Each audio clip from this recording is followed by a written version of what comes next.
arī biju tajā martā pasākumā, kad izvirzīju šos kandidātus, bija jābūt 500 izvirzītājiem.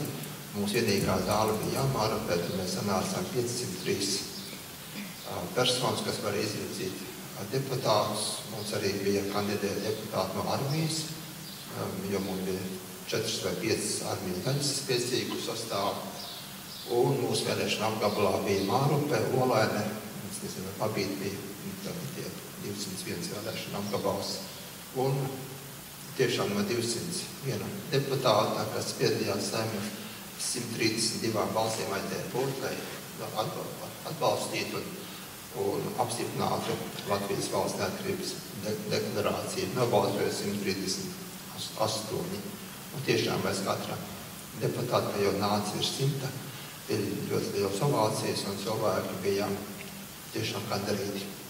Es tajā pasākumā arī nebija mājās, arī bija tepat labs laiks, kā šodien saules spiedēja.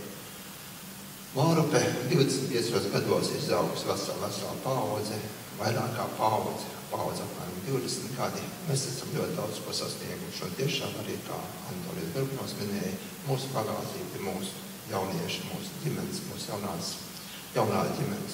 Un mēs esam arī kļuvuši bagātāki tieši iedzīvotājs, ka ziņā mēs esam dubultojušies, jo, ja toreiz bija kaut ko pie 9000, tad mēs esam 18 000 iedzīvotāji.